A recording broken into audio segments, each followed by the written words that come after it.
Alright, we're live. All right, Massive Chalice, Teamstream. Yeah, we're live! Okay, hopefully you can hear us right now. Let's do it. Yeah! Welcome to Teamstream number 3. So, I'm Brad. Which camera am I looking into? This one over here. Hello. Hey, I'm Brad. I'm Brad Muir, project lead on Massive Chalice. I've got John Swisshelm back from vacay. Hello. Designer on Massive Chalice. I have a healthy glow. Your skin looks beautiful. Yeah, I'm so pale. And then we got Anthony Vaughn, producer on Massive Chalice, hanging out. You've seen him before as well. So hey, we've got a ton of stuff. I want to make sure, can I get some confirmation that our audio is working and that everybody can hear Official audio headphones. our lovely voices? I'm sure the chat would be, I hear him coming they through would your be headphones. really sad and angry if How's the it volume? wasn't working. So yeah, let us know if the volume's good and everything. But I think we're gonna just start jumping into stuff. So we're kind of winding down like our original kind of initial budget scoping kind of estimation for everything, and things are looking really good. We had we can wind up. Actually, yeah, so we can actually like the game. start working on the video game, which is Yeah. fantastic. And it's like kind of a painful process. Like we'll show you a little bit about like how we do it. Definitely not the most fun part of making a video game, but it really helps kind of set us up and grease the wheels for the whole process. I don't know. Is that a thing that can happen? I think so. It gives us a good I think it starting is. place in terms of scope and what we're trying to achieve. And, Yeah. and it's just so we don't, we just want to make sure that we're like doing this solidly all the way through. And it's definitely, we don't want to start down a path of like start doing some big crazy art system or something when it would just have to be cut anyway because we can't, we don't have enough time to do the tech to support that. Or vice versa. You don't want to like do some big crazy tech system where it's like, well, actually to produce this art, it would be like $1 million per character. And you're like, oh, okay, like can't do, So it's really making sure that like all of our, art design and programming across the board are all fitting together and like everything, whatever. I mean, we could go on and talk about it for a while, and we probably are. A little later on. But Yeah. we thought we'd start out showing some of Derek's new artwork. Because a Derek Brand. picture is worth 1,000 words. It kind of is. So as soon as I can get this mouse. So we've got Mark from 2Player off screen on the Wheels of Steel helping us out. Thanks, Mark. Cool, so we're good, and I'm going to take this thing, and we're going to start out talking about and showing some of Derek's new concept art. So he did one new take on the demons, and this is like, getting weirder and maybe closer to what we're looking for. Because we've kind of kept it, I think on purpose, kept it pretty nebulous about like what we actually want. We didn't want to like lock the fiction down too hard so that we can like explore a bunch of different directions. Definitely, I feel like the biggest thing that came out of this is that we've talked about this color palette for the demons being based off of this like sulfurous yellow color, and we found some really amazing pictures of what are they? They're like sulfurous lakes. Yeah. That have like this Sulfur really mines, gross turquoise color that the water takes on. It's awesome. And then there's also sort of this kind of orangish red rusty looking crust that forms like on the shore. Mm-hmm. I should have put that image here, but I didn't, so sorry about that. Maybe we'll put that on the forums or something, but that was really the basis for the exploration, at least the first 3 of these demons. We really like this second one here. It's creepy, it's weird. It's still a bit humanoid for me because, again, when we think about these characters from a top-down perspective, pretty far out camera, you don't want to mistake one of these characters for one of these demons for one of your own like heroes. So in terms of like form, I think that the first one and the fourth one are much more of what we're looking for. But the color palette and the overall sort of creepy, bizarre feeling that I think the second one gives is like really starting to hit it, and the third one as well. I think the third one, a more sort of focus on that like really gross sulfurous yellow color. I think that's like that's awesome, and It's kind of like I sickly really like that. biological to me. Yeah, and then I think that so the other thing that we want to allow a lot of freedom for the bloodline system as people create their own sigils. But what this will allow us to do by picking this really weird, bizarre kind of color palette for the demons, we cannot put those colors into the actual color palette selection that you'll have in the bloodline editor hopefully nobody wanted sulfurous yellow and rust and Teal turquoise is kind of as their colors. And we'll get things that are close to that. So, but it's really important that that somebody doesn't make a like very demon colored sigil, because then your character, that character of that bloodline will have the same coloration as the demon. You won't really be able to tell them apart when you're like looking at them from the pulled out view. So so color palette exploration. Also this fourth one was kind of like I think Derek described this as a rust cloak, Looks like where it's like a burlap sack. Yeah, it did kind of come out as a burlap sack, which is weird. But I love the there are a lot of things that I really, really like about the shape of this guy. Is that he's got these weird spindly legs, which are awesome. Like I think that's something that is very cool and weird and creepy. And I think a lot of the sort of like I don't know, an orc design in like Warcraft or whatever is just sort of like a really solid dude, and it's just like, oh yeah, it's very or the Diablo kind of roid demon stuff is like always like really bulked up and just everything's like really bulky and muscly.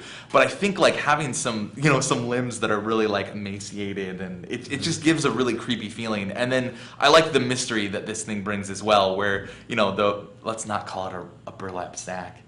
Rust cloak. I like Derek rust will be cloak. said rust cloak. What's in the rust cloak? Also, this is the first. This is our first take on a rust cloak, so it's not quite perfect. I don't even know what a rust cloak is, but I like the idea of. But I mean, it's a really interesting, weird concept of like it's cloth that is rusting out. Like, what the hell does that mean? I don't know. It will take some further exploration. But this is having the demons reflect the effects of time. This is like an interesting, weird way to capture it. It also has a lot of cool mystery and like what's under the rust cloak. Like there are these weird kind of arm tentacle blade things sticking out, and it has this weird floating eyeball. There's like a lot of really weird things going on in this one. So I think we're going to be exploring this more, and then maybe applying more of the color palette of this stuff to the forms. This one is a little traditional, like the it's kind of funny that we live in a world where like the super messed up reverse articulated legs like this are like, yeah, you've kind of seen that like a million times, like, that's kind of traditional, but it sort of is. I like this little baby arm that this guy has, and then this like broken arm over here, and then this blade arm. I think Derek was talking about the concept of like build up over time. This is sort of like barnacles being built up over like a very lengthy amount of time, and then it's almost like the black and the turquoise are the base, and then it kind of goes out into the orange and then goes out into the sulfur. It's sort of like growing out, so you see the kind of progression through those colors. It's a really interesting concept, this one. It's just that the forms, I think, are a little kind of stuff you've seen before, whereas this one is just like, what the, I don't know what that is. It's very creepy and strange. And Derek doing his typical like the branched head, the thing Yes. that has the negative space. That's very stuff you haven't seen before. I think, Right. I mean, gee, that's. And that's so right, where amazing. this one does not actually have like a face, but this negative space formed by the antlers or the horns or whatever these are, really like kind a of head. it gives you the impression of a face, Right. which is really interesting. So let's see the other stuff that he's been doing. He kind of took a break from this because I feel like we need more backstory, like fictional direction for the demons before we really continue. But I think like I'm really happy with where this is going, and I think that we can use this as like kind of the backbone to build the fiction. And then based on like what we do with the fiction in design land, he'll be able to actually start drawing some more specific stuff that we can use. Yep, it's all just concept. So this was a take on the on age. We call them age models, which are the the various stages of life. Going into the production sheets, and we'll get to that in a minute. I thought that we would have 5. And we definitely talked about this, but it looks like, and so like the 5 stages of life for a hero. You'd have kind of the teenager, your 20s, your 30s, your middle age, and then your old man, or old woman. That there would be like 5 discrete models that the character would go through. We kind of started speccing that out, and it looks like it would be really expensive, animation-wise and modeling-wise, and a lot of things. It would be very expensive to do. So we're gonna shoot for 3. Like we'll see. We might have to reduce it to 2, or cut this concept altogether based on how expensive it actually ends up being. Well, that's what is exciting about this concept piece is because he didn't, you could, depending on how we work it out with our animation system, like this is basically just a flat up scaling of Right. the same model, Right. representing some of the age. With different, so this would have different like beard and hair models, but it is the same base character that's then being stretched and scaled to be young and old. And then animations on top of this, like the young guy would be more energetic, and then the old guy would be more stooped as they walk around the battlefield, and that would help you differentiate them as well. Yep. There's probably some like really smart, cost-effective ways that we can show age, and this would be one way to do it. Because my initial take is that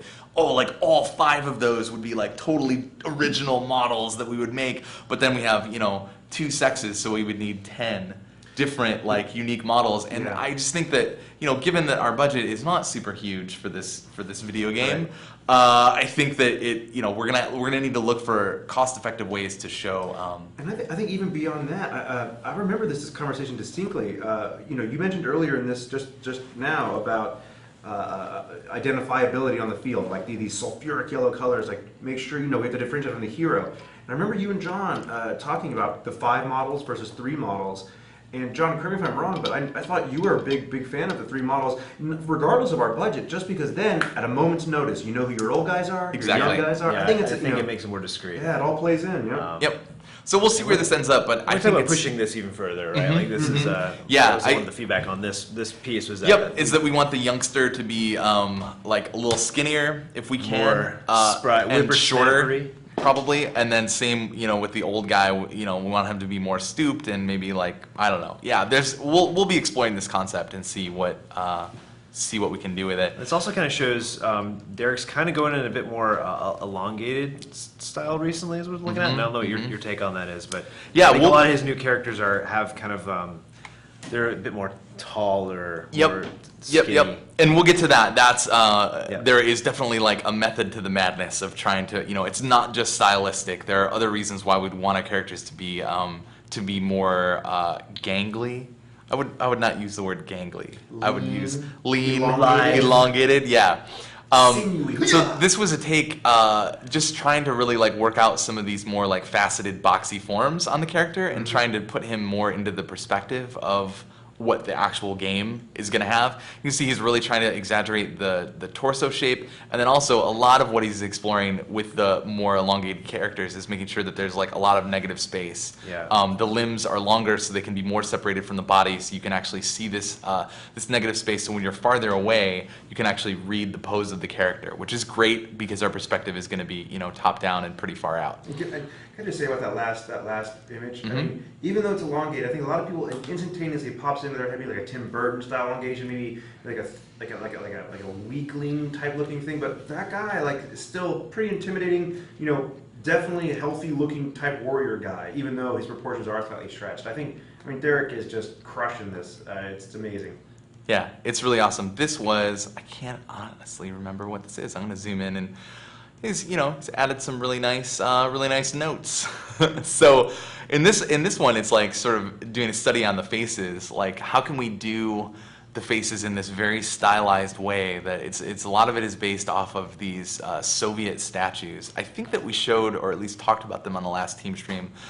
If not, maybe somebody can confirm that in the chat. If not, we can maybe go dig that up, or at least post it on the forums, because it's a reference that we've confirmed Andy Wood as the art director for Massive Chalice, which is great. He was art director on The Cave. And he's really, really into this, a lot of the papercraft stuff that we've shown before as being inspiration for the game and good reference.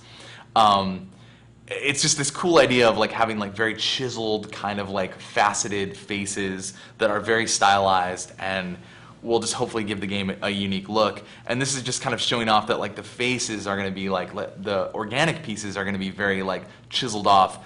But the actual armor and stuff will be actually smooth, and it's just kind of an interesting take on character design, and we'll see how it goes. We'll start doing some modeling tests on this really soon. We also have Jeff Solis, who is opportunistically working on the project.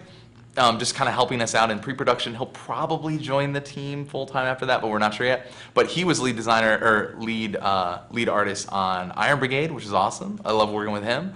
And he's been at Double Fine forever, worked on Psychonauts and Brutal Legend, and a bunch of other stuff. We worked with him on Brazen. And so I think that'll be really great. He's going to be doing some tests on this style to see how it's going to work. This was another test, like this archer and this warrior here. It's kind of the same, Derek was just kind of talking about how this is like the same character, just with different armor and weapons, and really pushing the weapons. Like the sword is really big, the shield is really big, the bow is really big. And also like the accessory add-ons changing the base body shape. Like the warrior's got this downward facing triangle. And that's due to this, like, because of the budget and the need for these age models. We want to like, I think that what? Oh, sorry. He actually drew the shapes there. The camera's blocking it for me, so I see. Oh yeah, there's the hexagon there. Yeah, this hexagonal shape versus this more square shape for the archer here. But this is really based on, this came from design, where we're like, look, like we want to have these 3 age models, the 2 sexes. That's like 6 characters that we have to model and animate. So for all the classes, they're probably all going to have the same base body type, and then we're going to use accessories, weapons, armor, outfits, all this stuff to differentiate the classes so that you can tell them apart from the top down. It is, I mean, it's kind of a bummer when you look at it, because it's like, it's really great to have your different classes have like really distinct body shapes. Like I think, everybody points at Team Fortress 2 as like, the heavy is this big brick dude, and then the medic is skinnier, and the scout is, they all have really great silhouettes that set them apart. But, they only have those 9 characters in the game, where we've got like the 6 to represent all of the age models for male and female, plus all of the enemies in the game. It's like, there's a lot of different characters in the game that will have to be created. So it's like, I think that this is a way of being really smart and effective about how we do that. It's also very similar to XCOM. Like all your soldiers are like, regardless of class in new XCOM, have kind of the same body type, and then they differentiate it with their weapons and armor and things like that. And they can share base animations. So, the breathing animation, some of their poses, some of their runs or hit reactions can be shared.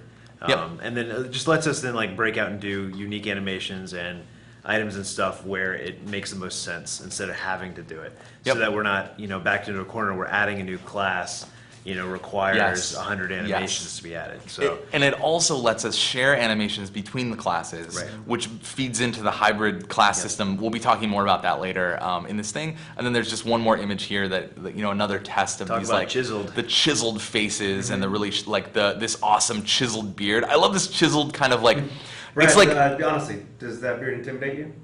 No, I mean it kind of arouses me, I guess. You're a man. Whoa, it's awesome. You're like first, folks. it's like, I think it's just super awesome. Like this hair is like just this chiseled hair in the back here. It's like it's a very like it kind of looks low poly even in this like 2D rendering, but it's very deliberate. It's very deliberate choice, and it's a very like stylized choice that I think is like super awesome, and it'll allow us to make like a lot of different beards and stuff, because rather than trying to do like beard follicle technology and all this stuff, we can just be like, no, they're just like these raw chiseled poly beards that we just crank out a bunch of them, and they'll look very cool.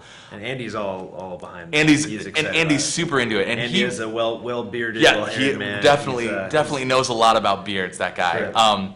And I think that like Andy's really into, and hopefully we'll have him on one of these streams to talk about this in more detail later. But these Soviet statues I think are awesome. There's also Ashley Wood, the guy that does World War Robot and some other things. That was a big inspiration for Iron Brigade, World War Robot. I've never heard of World War Robot. Oh, it's super awesome. You should see it. You'd probably actually recognize it. But he does lots of stuff. He's a super awesome comic artist. His stuff's amazing. And there are a lot of these figurines that have been made out of his comics that have like this awesome chiseled style. It's a great very cool. kind of like those the Mignola Batman statue that we were looking at, and the Hellboy statues. Right. It's just a really cool way of taking this very simple kind of chiseled style and translate it into 3D. So I think that between all this stuff, we're gonna find a great art style for the game. It's sweet. This was just like kind of a mood piece for this new elongated characters. I think it looks super awesome. This was Derek's first attempt at like thinking about the actual perspective of the game. Like, what are these characters going to look like when you're farther away? Trying to put the character more into perspective as he's going to look in the game. It's getting a little. One thing that we learned from this, just that it's like we're going a little bit too hard in the Western medieval direction. Like he was like, yeah, this guy kind of looks like a Warcraft footman. Look at this guy, Yeah. and it's true. It's like he's not as bulky, but you know, he was like also it's like the blue color Yeah, is the like the color. human color in Warcraft. Totally. But it just this just really kind of gives me pause and makes me think about like, hey, we gotta start doing some brainstorming on what the classes are actually going to be, and then start bringing in those other influences that we've identified, like the Mongolian and Russian influence and stuff, Yeah. to kind of get away from some of the plate mail and the swords and the sort of typical stuff that you had seen in a fantasy game. But it is cool, like this was his, you can see the negative space here, and a lot right here in between the guy's legs. Like it really helps you read the pose of the character from this perspective, and it's really I awesome. love seeing stuff like this. I think that's so important for the fans and people just to see coming down the road, like understand how they're going to start seeing this stuff in game. That's something that we think about a lot, and I think as a game consumer or a guy who buys games or just makes them, you don't always think about that. Like you really have to be able to identify these guys quickly, and looking at them straight on isn't always the way. So Derek did this, and this was awesome because this is the kind of stuff that we as designers should be doing. And it's pretty sweet when your artists just take it upon themselves to actually like just go like do some of the kind of designy legwork for you. It's really awesome. But this is sort of like where the rubber meets the road in terms of design and art, right? And it's like, whose responsibility is this? It's like, it's really awesome that Derek is like taking it upon himself to like jump into some of the overlap between design and art. So that's great. So what he was doing was trying to think about the characters' proportions and how they'll actually be seen in the game, and then grab some references of other games and start just kind of thinking about like how they do it and how they end up presenting themselves, and how we can either be similar or different, right? It's just like trying to look at this stuff. So this is sort of like a normal human right here. Couple different perspectives. Couple different perspectives of it. And it's like, yeah, this is a standard guy. He looked at, this is from New XCOM, like the proportions of a dude in New XCOM. A little bit broader shoulders. Apparently they're 8 heads tall. Who knew? I don't actually know how many heads tall I am. Hopefully it's the correct number, whatever that should be. But so they're slightly exaggerated, and so you can see that like their chest is a little bit easier to see from perspective than like a normal human. And then the classes are all differentiated by their equipment, as opposed to like having different base bodies. So we also looked at, he was looking at Dota 2 and Warcraft 3. And these, it's like everything is just like super thick and chunky. This is sort of that like bulked up kind of feeling of everything. It really lets you, there's this thing about characters becoming these iconic blocks that you see. I think they do a great job in Dota. I'm a big Dota fan, playing a lot of Dota. And they do a great job of like giving each of the characters a very simple color scheme overall. I mean, there is a lot of detail in those characters, but they have a very simple overall color scheme, so that when stuff is kind of going crazy, you can pick out like, oh, I'm playing axe, like I'm just looking for like the red guy. He's the red guy with the big axe, and he's really simple to pick out on the battlefield. They do a really good job with that. But yeah, there were some other things. Hey Brad, Yeah. quick interjection. Yes. A couple of the people in chat are asking, this stuff is great. Like, can we like a PDF of this maybe? Yeah, we'll we'll post post it later. these on the forum. We'll put Great, them up, yeah. and we're gonna be posting everything. I actually screwed up with my last post. We're gonna be posting everything into the team updates forum. That'll be Great. official posts from us that relate to the team streams or about things that we Perfect. specifically want feedback of. We'll still be checking and posting inside threads that are made by the community Right. inside the other forum, but we want like the threads that we post that are about like the stuff that we're doing. We want those all to be in the team updates. So look for it in this. We'll try to get it up after this, like right after this. 'cause we have And it. more news later on in a little while, not today, about other ways we're going to post some stuff, right? Yep. Yep. So exciting. Excitingness. So yeah, about this characters becoming iconic blocks. One of the problems though that Derek identified is that there's not as much of this negative shape going on, because the characters are just like these sort of blocks. They're more blocky and beefy, and that's it has positives and negatives and And I think whatever. that leads to a design that that gives you the kind of Warcraft pauldrons and Mm-hmm. giant spikes coming off of your arms, and it's just really about how do you you start with the center blob and then extend the silhouette out Mm-hmm. with the pieces. So It'd be interesting to see what we can do to kind of take Lately, that on I and just do started it with the center blob and left it at that. Just I'm yeah, not Anthony's trying really to- working on yeah, the I'm center not blob trying to shape this approach. up too much, you know. Yeah. I don't know, get some pauldrons. Over and then took a look at Final Fantasy Tactics, and I love this. That's a big head. Yeah, it's obviously because like, it's a chibi style. because that's a big head. But the really cool thing about that is the character's identity and class are like really recognizable, especially when you think about the world of Final Fantasy, like, you know, the black mage with his big ass hat and his hidden eyes and whatever is like a big, you know, that's like a very iconic, recognizable design. And when they did FF Tactics in the more chibi style, it's like, boom, it's like they're really, really identifiable, and that's good.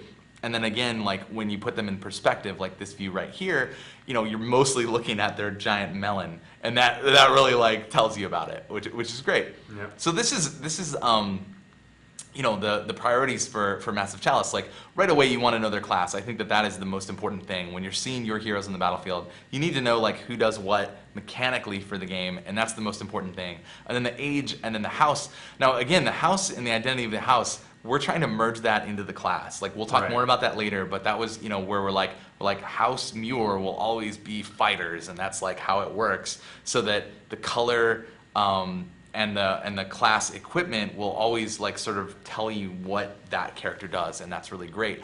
So this is that, you know, elongated torsos and arms and legs on the character. So it gives you a lot of room to like put the sigil and the color and everything on the character, like right here in his little in his torso. And it also emphasizes the negative shapes, is that you can pose this character in like really dynamic ways, like when you have long arms and you like chicken wing it out on your awesome like two-handed sword thing. It's like you really see a lot of like negative space there, and it's like super cool. The window block. Oh yeah, the window guard, I Window believe is what guard. it's called. We'd have to get him in here, but Jeff is really into like Ren Fair stuff, and he's got like all this equipment and everything. And he actually took a sword fighting class, a two-handed sword fighting class, like whatever. And there's like this window guard thing because whatever. He could explain it way better, but it's awesome. Jeff popped onto the chat channel as well. All right. Did he say window guard? Ask Okay. him. Make sure that we're talking about that right.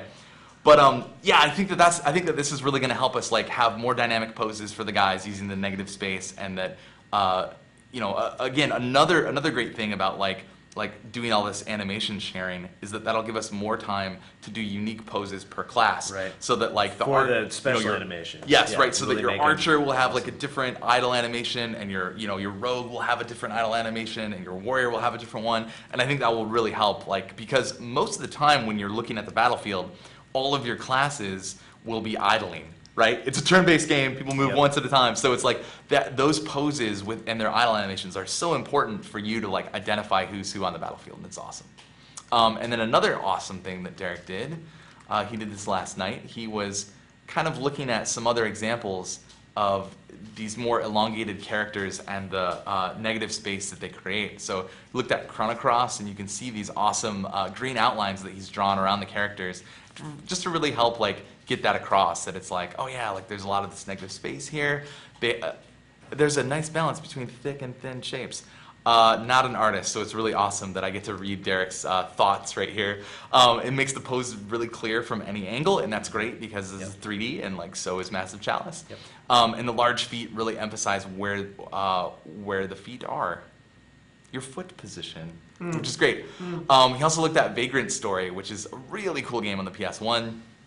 And again, like it's interesting that, you know, we're talking about going with this sort of, I don't want to call it a lower poly art style, because I feel like people would jump on us and it's like lower poly means cheap, but it's really trying to go for something really artistic that uses these sort of like carved planes. They might actually be really high poly for the purposes of like lighting and texture density and all this other stuff, but they might just have this look of like more chiseled characters. But what we can do is go back and look at games like Vagrant Story that had like extremely limited poly counts, and kind of see what they did and see how they use that constraint you know, effectively to make like the silhouettes of the characters. And again, Derek has like done these like green outlines and green block-ins of like whatever it is, and then he's using this like this kind of purple pink. What color is that?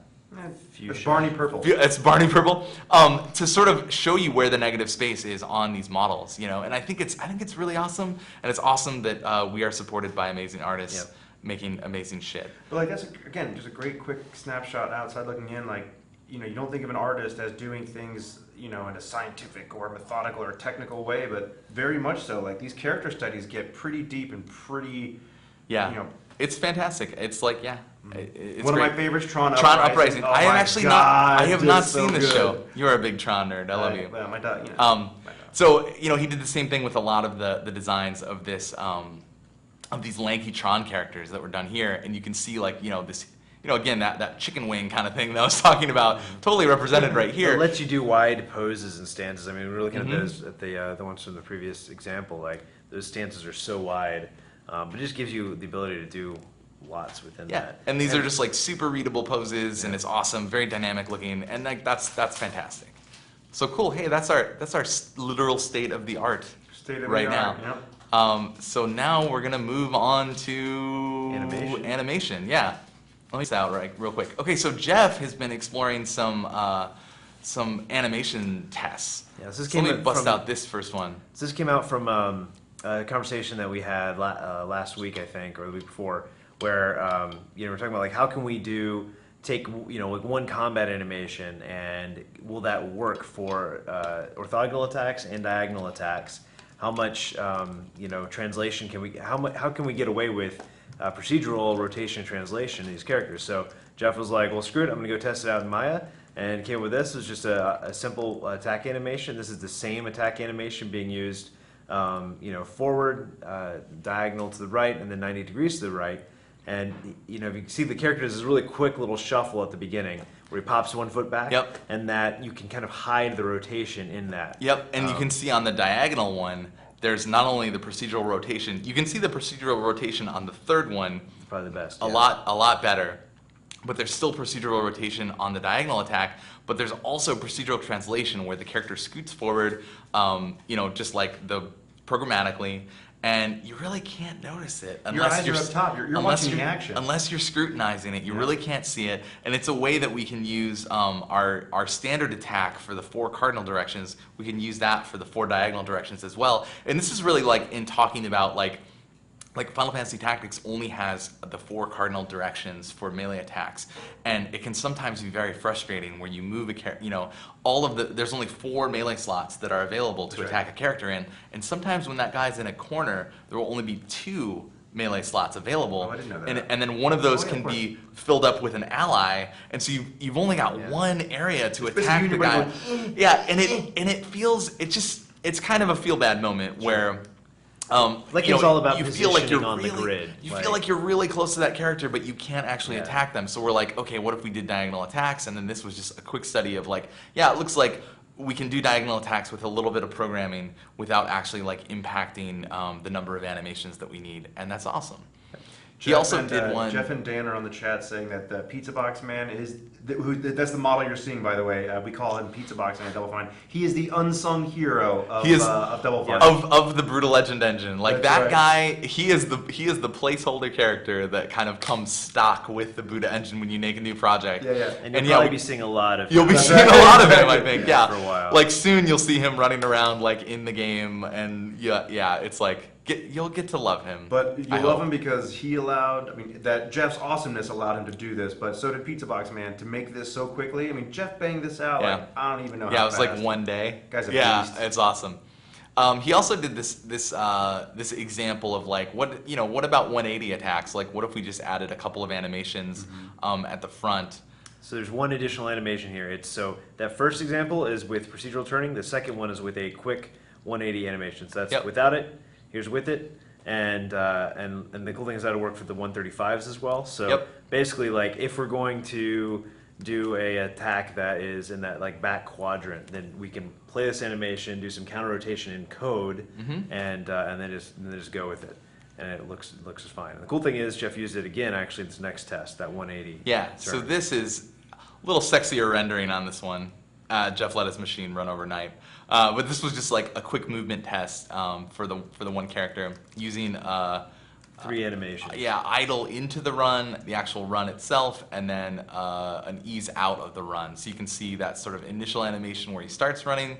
All the turning is procedural while he's running that path, and then there's an animation at the end where he sort of like scoots to a stop. And then And you can that's see that that 180, that cool yeah. 180 hop that he did is in there as well.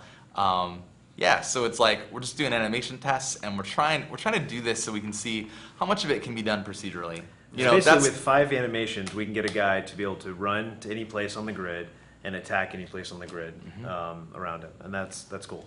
Yep, and that's fantastic because with the age models, we have to do it 6 times per animation, or at least transfer, like do it once and then transfer it 5 times and tweak it 5 times, and that's it does inflate our animation budget a lot, but I think it's worth it for the age models, Yeah. and we'll see where that ends up. Yep, and just to reiterate to the viewers and whatnot, like you're going to hear that, you've already heard it a lot. We're always looking for ways to gain efficiency, reuse stuff. Brad and John will talk about like, well, yeah, but this was this cost was worth it. Extra animation, that was worth it. But this saved us and blah blah blah. Like that's something that the pro guys have to do all the time. It's find savings. constantly thinking about bang for buck on features, whether or not like what you're doing is actually worth the amount of time that you're spending on it. It's Especially for one-off things. So like Yeah. we also wanted to carve out enough space for us to be able to play with those one-offs where it counts, like individual character attacks, things like that. So we're talking about like we'll look at how many animations we can share between the ages, and then also male and female probably won't be separate animations, and that's going to be fine.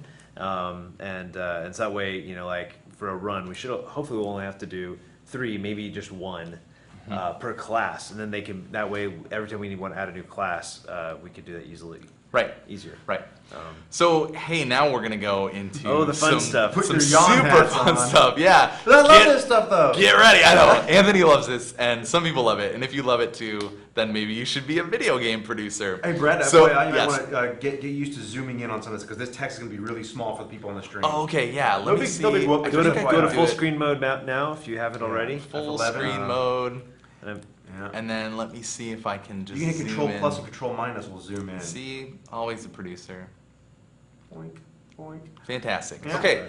So, hey, we're just going to go through, hopefully quickly, we'll see how long it takes, about like how we took the approach of like trying to scope and budget this game, and make sure that we're making something that can fit within the amount of money that we've raised on Kickstarter. Mm-hmm. So we've stripped all the numbers out of here because I thought it was getting a little bit weird and creepy, like showing the inner workings of the company and like exactly how the money is spent. I was uncomfortable with that, but I want to show you guys the actual, our actual approach for this. So the way that we started was, we took all the things that John and I were thinking about the design and broke them out. Actually, we don't have this. Our actual feature list. I'm sorry, our pillar list. I thought about that. We took the four main pillars of the game, which are the strategy portion, the tactical portion, attachment to your heroes, and then the epic timeline. Those were the 4 like big pillars of the game that we want to build it on. We broke those down into sort of like sub pillars of like more statements about the game. Like we want to use randomness to like increase the drama and tension of the battles. Like we want to use, we want to differentiate the ages of characters as much as possible so that people can really, and that supports the timeline, that supports the Uniqueness of heroes. investment That's in right. the heroes, right? Yeah. You're discussing the nucleus of the game, like Right, just like- design. This is where it all Yep. starts, from the brain of Brad, and then John and he haggle it out, and you start coming up with these pillars, right? Yep, and then from there, what we did was just enumerate all the features that support those sub-pillars. Right. And then we went and we talked with Chad, mostly Chad, but also Andy and John, and breaking down each of those sub-pillars into like the actual features that support those particular things that we feel are necessary.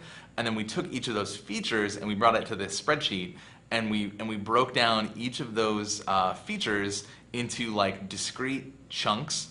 And each of those chunks we split into their like disciplines. Mm-hmm. So for instance, we're looking at we split it into tactical, strategic, core, which kind of represents like like mouse support support in the front end, and yeah. and porting to Mac and Linux and things like that are all on the core. Core interests. And then content. There's a big content thing that we'll get to in a minute. But so like the grid system, This has like a design component and a programming component. There's no real art component for that because it's just programmatical. And programmatical, is that a word? I just made it up. It's just programmatic. And a lot of these features that you'll see only have like programming and design element. A lot of that is because the content for those features is captured somewhere else, right? So there are all these features for like tactical combat that we got down here. And so we put all of this stuff into the spreadsheet. We had all of the discipline leads go through, and so Chad would look here and be 2D grid system and be like, okay, that's like 5 days, and he would jam that in the spreadsheet. And then design, John would be like, okay, I need like 2 days to really like design that out. And that's really just like writing the mini spec and working with programming to sort of figure out how it, and that's the sort of like, is it going to be hex? Is it going to be square, like all that, whatever. That would be like the design component, and then programming can start working on like how they can work on implementing that in its really like base rough form, and there you go. And then we also set the priority for this feature, so it'd be like we kind of need a 2D grid system in order for Massive Chalice to be a game, so that's a 1. There are features on here that we'd really like, but we know that they're lower priority. So the one that I just wanted to showcase really quickly is AI for player characters. So we want the AI in Massive Chalice to be a little bit more simplistic in terms of like, the enemies will only have like a couple things they can do, and that's not necessarily to make the game simple. It's just to make it like learnable, so that when you see this enemy, what is it going to do? If it can do 12 things, you're just like, you can't plan for any of them, right? Whereas if the enemy can do 1 or 2 things, it really lets you plan and sort of like the kind of decision tree in your head. If it does this or versus this, you can actually handle that type of complexity when there are like 3 enemy types and you've got all your soldiers. Sort of like the possibility space is something wrangleable, right? But when you have something like mind control in the game, which is a really cool feature to have like one of the demons like mind control your guy. It's great in XCOM when it happens with those like sectoid commander guys. It's super cool, but like, there are so many choices now that like we want to give you more choices than the enemies per characters. So if you have a really high level character that gets mind controlled, like you want it to act intelligently, and that's a lot. So talking with programming, they might be like, oh my god, that's going to take 2 weeks, and it's going to take us a week to design it. Brad, why did you say 10 equals 2 weeks? Can you talk about that? Oh yeah, we just did this. Days. We did this all in terms of like working days, right? Just because that's like we felt like that was like a nice granular number. And it's rough, but there's definitely like you see things that you're like, yeah, that's about a week, or like we really want like 2 weeks to spend on that, or that's like a day or I could bang that out in a day, or half a day. Of a day. And so for something like mind control, we would dial that into the spreadsheet as like a priority 3 feature. We could still make a kick-ass game without that. We can make a great game without it. It could be something that could be added later. And sometimes these things are influenced by how long they're actually going to take. Like if something, let's just say that this hit reaction system was only going to, we felt like it's really a raw priority 3 feature, but programming says we can do that in a day. Design say we can do that in a day. We're like, maybe this should be a 2, and we'll play with these numbers based on that. And then all of these things get summed up. All this stuff is shut off in the spreadsheet right now, but all of those things would get summed up here, and then we get sort of by discipline, how many days of work are we talking about to make the entire video game? And Brad, can I just make a quick point about this slide? I think this is really important. So this is something I typed into the guys, in the chat channel watching this. After you have your idea for a game, this is, and you start talking with your buddies, you start getting excited, like this is one of the things, as mundane as it is, this is where it all starts. After you design pillars, those are hard to come up with, but you got to, you make those so you can stick to them. And then when you prioritize stuff, enumerate them, get them all out on paper, because how many conversations have we had where it's been like, it's going to be like this, it's going to be like that, or this game or that game, but not without this system. Who knows how long that takes? We don't know. Right. We don't know as professionals. So we have to put this stuff down on paper just so we can get it out of our brain into another device that can remember it for us. Yeah, So. and I would say that even for people that, if you're just getting started in game development, like, there's a certain amount of like learning the craft of like programming or art or whatever, but I think production is another really important craft of making something creative like this. Especially when you have a team of multiple people and you have a studio that's even bigger. So we're still, this is within the shell of Double that's a good Fine, point. where people are going to be coming on to and leaving the project as needed based on these things we're building. And so, that's something that I had to kind of come to grips with. Like, this is not the only thing going on at Double Fine, obviously. We got Broken Age, we got all kinds of stuff going on. So we've got to, this will help us plan for our team. It also helps the studio plan, and that's great because we just want to make sure everyone is at the right place at the right time. And this tool is only as good as your estimates, so it really helps to like have really solid people. So Chad Dawson is lead programmer. He was the one that provided all these. John provided all the design estimates, and then UI, concept, modeling, animation, maths, VFX. Materials, right? Materials, yeah, texturing. materials for the characters. Yeah. So Andy provided all of these, and that's kind of a daunting task. You won't see a lot of those here because, again, we're on the tactical sheet, and that means more about the functionality of the tactical gameplay. We do have And a lot of that's in content as well. Yep. Over here, we have this big content sheet, which is about like all of the modeling and animation tasks. And yeah, I apologize that I want to make this big so that you can see it. But it does make us have to scroll back and forth, which is kind of a pain in the ass. But you can see all of so these are like the actual modeling tasks, and then there's like all the animation set for the character. This will be unique per class. And then this is like unique per class stuff that we want to do. Yeah. There's the animation set, and then here's the enemies, and then here are the environments. And then here's the strategic map, and then here's some like miscellaneous bucket. So again, it's a little bit easier, I think, for a procedural game like this to actually enumerate all the things, because I think it's a lot harder for a more level-driven game where it's like, well, how many levels are we going to have, and how different are they, and all that stuff is a little bit harder to capture. But yeah, we're not doing but tons of set pieces here. right, It's but really you about still want to take a stab at that. Like estimate like how many set pieces do you think level 3 will have. If you can get that down on paper as a guess, it'll really help you. So Hey, Brad, can you touch on really quick while you're in this content Yes. thing? The value of breaking out what looks like a bunch of functional stuff, like feature stuff, and then that and the content itself. Like, is that for like think it's- scalability and stuff like that? I think it's or- really good to have them separated, because like the system for like you can use, we were looking at hit reactions a minute ago, like the system to play the animations for hit reactions, like that is just a programmatic system that has to be put in place once. Right. But then it's like, you don't really want to have like, well, how many hit reacts are we going to have? How many characters are we going to have? All this other stuff. That's those are just numbers. Those are just numbers that you would type in and content that you would create and hook into the system. So I think it's really important that you have those separated out in your kind of like production sheet like this.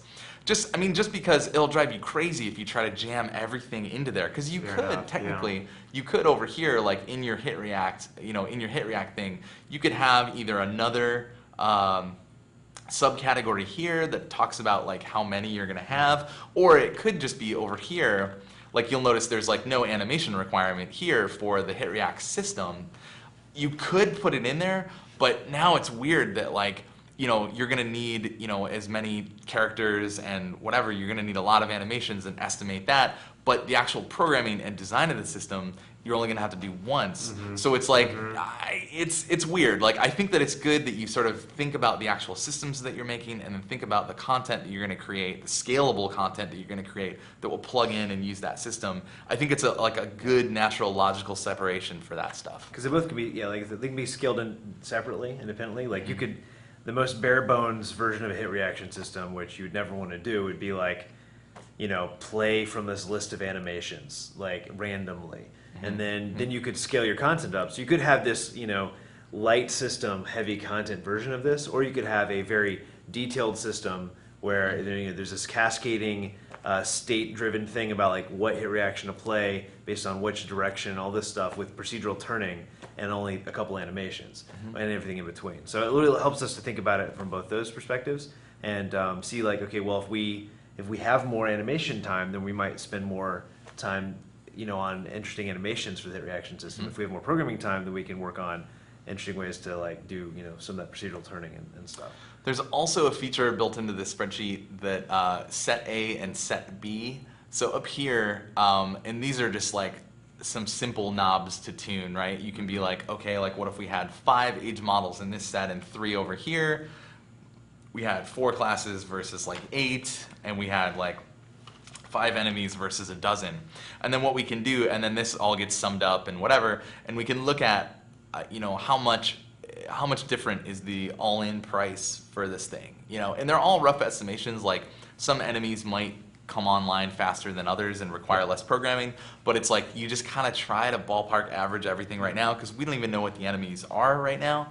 And as we learn more, we get better estimates. But And then all of that is summed up into this sheet, the like grand totals sheet. And so this would have the same numbers, you know, for your 2 different sets. And that was really cool. That was really impressed how you were able to sum everything into this one sheet. So we could play with that and say, okay, well, you know, if we go with more ages and less classes, or less ages and more classes and more enemies, you know, how does that impact the bottom line in terms of our estimates? And that, I think that helped us, you know, create a mix for. I'm a big fan of big green buttons doing a lot of the work for you, so it can just help you guys. Because a big part of production's job is to say, hey, design, when you're making these decisions, here's some knobs you can turn, here's some levers you can pull. You know, that's the risk, that's the cost, that's the benefit kind of thing. Yeah. Anthony is a very competent programmer. Can I go into here? Yeah, go for it. So he was able to make this like crazy JavaScript thing that goes through and like sums all this stuff up. How do I get out of here? Okay. Yeah. That goes through and like sums all this stuff up. Oh, that's the wrong sheet. Okay. And kind of sets all this stuff up, which is fantastic. So if you look at this, this is like content set A. The green line here is like all of your Pry 1 features summed up. The yellow line is like all of your Pry 1 and 2 features summed up, and then your red line is the Pry 1, 2, and 3. So this is the most expensive all-in, you know, hey, this is with mind control and all the sort of like fringe features that we really want because they're cool, but maybe they're expensive and they don't feel very core to the game, right? And then down here, same exact thing with priorities, just with like your different content numbers. So we can be like comparing like, okay, core features with a larger content set versus like all the features we want with a lighter content set. We can start looking at these numbers and sort of like, you know, making educated guesses about like which scenario should we go through. And then we use this to build these budget scenarios, is what we called them, for, and that's actually the next production thing we want to show, are these budget scenarios. And we presented this to sort of like the upper echelons of Double Fine, just kind of get buy off on everybody to like make sure that, yes, we've done our homework, we think the game will cost this much, it fits, it's cool, you know, let's do it, let's enter pre-production. It's like in our Kickstarter video where you have Tim, Justin, and Issa, you know, figuring out all this stuff, and they, you know, those are the people, you know, that's like when we have a joke. That's not those a joke, right? We were to. literally presenting to Tim and Justin and Issa. Like, those are the 3 people that we were presenting to. And then this is kind of like the take 2. Like, you did a lot of this before the Kickstarter. Yeah, so that's with the initial ask. That's an interesting part of it, because I think there are 2 ways to approach production, right? There's kind of game design is kind of the same way. Like I see it as a very similar thing. This kind of this is more of a top-down approach where you're like, well, how many people do I think I would need? What disciplines should they be? Yeah. And when do they come onto the project? How long do they stay? And how long is the project? Based off of that, and then what are my outside costs?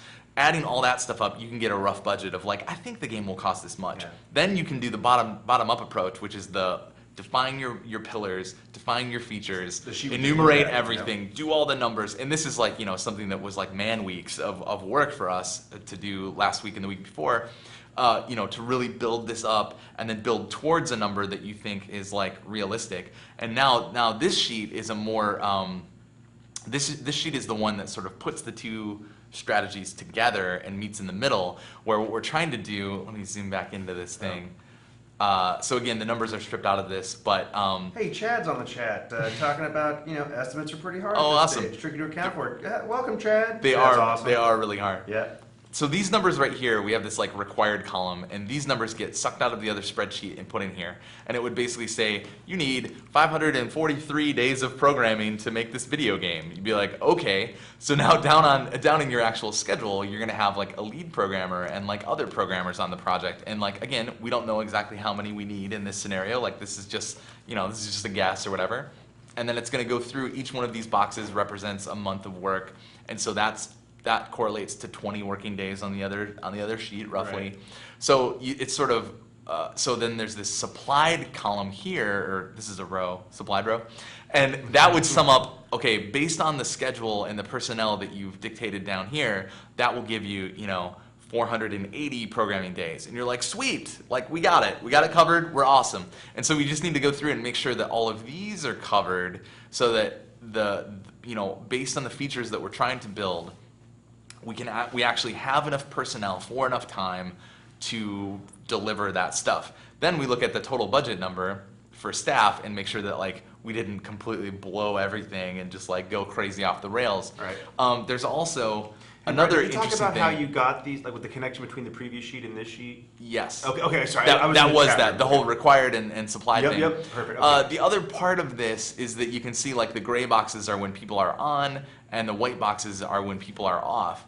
So, you know, looking at like let's see, so pre-production starts here, and that's like your project lead, your producer, your lead programmer, your art director, and your designer, and your concept artist. Like those are the people that you need to like get pre-production off the ground. But over here, this one, I don't know if you guys can see this or not. Maybe I can wiggle the mouse around it. Over here, this is like your content team, your environment artist, your materials artist, your character artist, your animator, your VFX artist, audio, like all this stuff. You'll see that they like ramp onto the project, and this is sort of what you're supposed to have, where you talk about like ramping people up and then rolling people off. Your core team is going to have to be there all the way through beta, all the way through the end to fix bugs and whatever.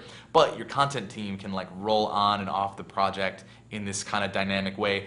Now, if you're at a really small company, this isn't even a thing. Yeah. Like Yeah. everybody's going to Yeah. work on the fucking game all the time, and Yeah. that's what you're going to do. But when you have a larger company like Double Fine, we can roll people on and off at different times from different projects, and that actually helps us keep the cost down, because right now, you know, what is a material artist going to do right now on Yeah. Massive Chalice? Nothing, because That's right. like we need to have you know, concepted, modeled stuff for them to actually like begin their job of like figuring it out. So It all ties into that process of design, Yep. pillars, features, let's go, and then bids, and then estimates, and then Yep. wait till production for the big guys to come in. Yeah, it's crazy. and then down here, we have all of the like outside expenses that aren't based on our and- man month rate and stuff. Brad, I'm sorry to interject again. Sure. Just some people are wondering, like, just to make sure, like, the people that are listed here, this is all fictional. There aren't Yes. really like 15 people on our team right, Right, now. Like, right, this is, right. This is the only people that we know for sure are the people that Yep, you guys have yep. met. You know, Just Those the names pre-production are not team. fictional. We're Yeah, The these names names are are not correct. fictional. These names are the people that are actually like assigned to the project and working on it right now. We have Yeah. a pre-pro team of about 6. that's right. But the rest of this is very, very. The rest of fictional. this, right. We just want to show you our sheet. This is not exemplary of what is actually happening on Massive Chalice. Yeah, totally. Now down here are like all of your expenses, like external expenses that don't fit in this sort of like month to month, man month rate kind of chart. So we have like functional QA, localization QA. So that's like you need to have specialized testers that know French and Spanish and all this stuff that Right. go through and make sure that like the translations that you got from localization are not bullshit and that they're all hooked up correctly, and like that's, you know, a thing. Marketing expense, like software, hardware, supplies and food for the team, like if there's like crunches around milestones. We're talking about outsourcing some UI because this is a very UI heavy game. VO, music, middleware, like we use Fmod and Scaleform, so we'll have to pay for those. Any sort of website stuff that we do, that might be internally with like Chris Remo and stuff, but we might have to farm some of that out. The sigil editor is another fixed cost for this game. Like we're still kind of pricing that out and figuring out who did that. And then everybody's favorite, fonts. Fonts are, so I think I heard like a twinge of pain in I John's learned voice right a there. really valuable lesson on how expensive fonts can be on Iron Brigade. So we're going to be paying close attention to what fonts we use because they sometimes have really significant licensing fees. So you'll see that we just have this as like the why there. So really it's like we take our staff expense and our outside expense and we add that together, and that's our final all-in budget, and that should hit how much we raised from Kickstarter. Yeah. By the way, guys, John, I don't want to freak you out. There's a lot of shout outs right now for some Comic Sans in our game. Just play. I'm sure that one's pretty cheap, if not free. Yeah, it might they'll be. pay us to use it.